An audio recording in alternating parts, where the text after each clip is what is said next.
Welcome, ladies and gentlemen, to my new video where we are going to be doing my top 5 tips I think every single Zeri player needs to know. Now, my goal behind this video is to make you a better player as well as to make you a better League of Legends player as a whole. I'm going to put timestamps throughout the video. They're going to be at the top of the page if you want to skip this intro or skip a particular tip that you already understand the concept that I'm covering in the tip.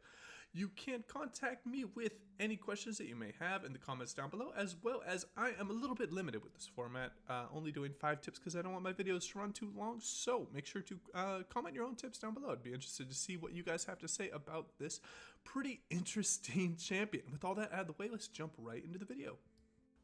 Alright, and jumping into the first tip, Zeri is extremely important to understand distancing. You should go into a practice tool if you're a little bit newer to Zeri to get a very good understanding of the different spacing and orb blocking, because this is really what's going to separate a poor Zeri from a rather good Zeri. Now, first little tip I can give you is when you are at about a max range Q on the enemy, your R will be able to hit them. As you can see, it only hit that one target because that is the only target that is in the Q range. So just a unmodified from Lethal Tempo's extra range Q is going to be the same exact as a lightning crash. So that's important to understand, as well as getting a good understanding of the maxed range when you have a fully stacked Lethal Tempo is going to be a really important part of playing Zeri, and just being able to skate kind of on the outskirts when you are in a little bit more of a defensive stance and you're not looking to chase people down.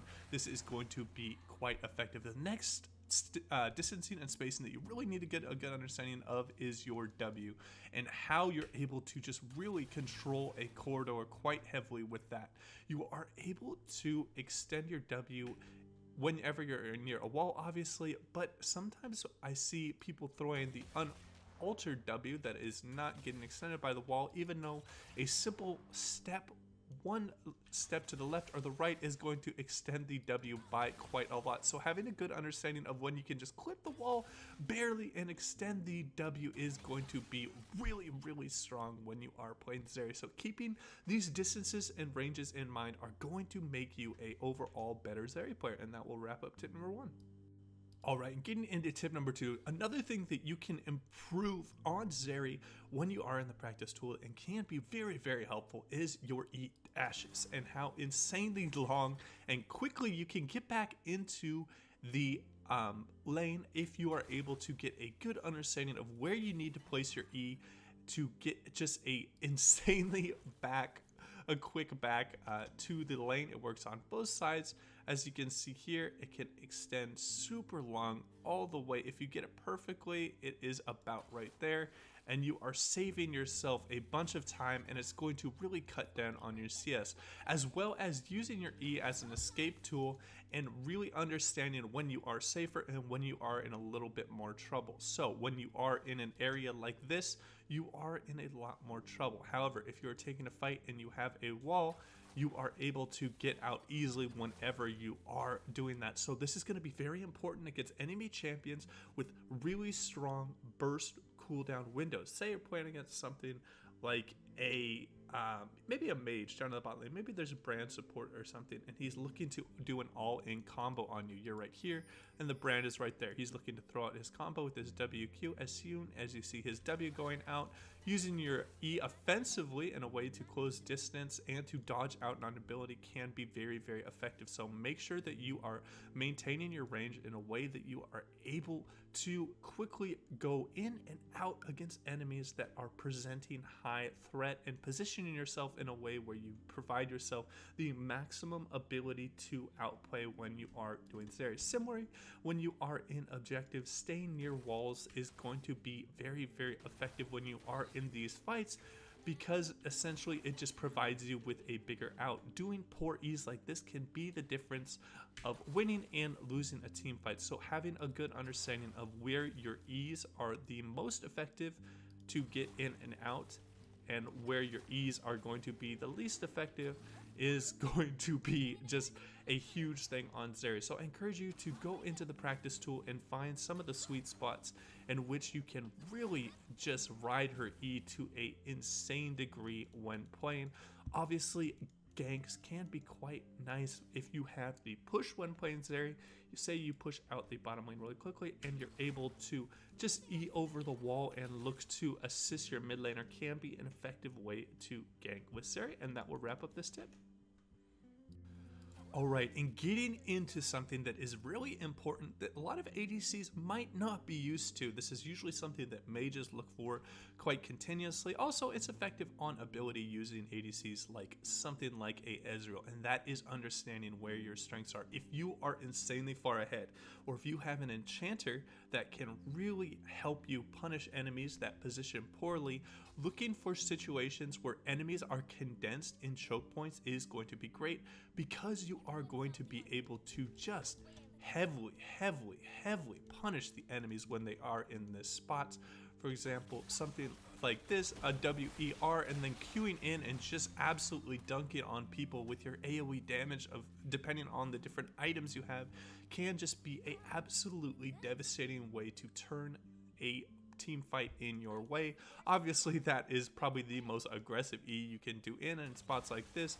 Doing an E like that can be very effective. Zeri is one of those ADCs that can look for flanks because of her decent health pool and also her pretty strong range. She can be a very effective flanking tool to draw people into moving into situations that can be pretty untenable for them, and they will probably lose the team fight. So always looking for these strengths when you are able to hit a lot of people with your abilities is going to be very beneficial when playing Zeri. This is going to come up all the time around objectives, so always look for these choke points where you can really just smash them with your AoE damage on Zeri, and that will wrap up this tip. Okay, and getting into the next tip, this is going to be another one about orb walking, and this is going to be particularly for a little bit newer players or people that are struggling with positioning correctly. Now, when you are orb walking, it's the practice of putting in a attack input and a movement input in a way that is going to make it so you are maximizing the downtime of your cooldown of your auto attacks. Now, if you're struggling with doing these like kind of short movement commands that can be a little bit tricky to always get them in the correct spot, doing longer movement inputs like this and then just spamming your Q as you go along it can be helpful, particularly if you're in a retreating or chasing scenario. These longer movement speed and just focusing on hitting your Q can be pretty effective. As you can see here, it's just really basic, and all I'm doing is spamming Q. I'm doing one movement command and just hitting Q over and over again, as opposed to the Q, move, Q, move, Q, move, Q, move. It's important to be able to get into the rhythm of the Q move, like spam, but if you are a little bit newer and you're kind of struggling and it's a bit annoying, doing the longer movement inputs can be helpful when you are just first picking up Zeri, and that will wrap up this tip. Alright, and getting into the final tip, we're going to go over a couple of different flash plays that you can look to utilize when playing Zeri. Now, if you did not know, flashing your W, or doing a W flash, is not going to increase the range. As you can see here, it is going to hit the target from that range, but it is not going to hit the target from this range. So if we do a W flash, it is still not going to hit the target. However, if you are outside of your Q range and you do a Q flash, it will hit the target. Now, similar for the R flash, this is going to be a bit of your bread and butter here in doing really strong all-ins with Zeri. Hitting them with an R flash where you're not wasting the cast time, you're not flashing in and then R'ing, is just going to be another movement, and it's going to maybe even take away a full extra auto attack on the enemy champion. So you should never be flash R'ing, you should always be R flashing.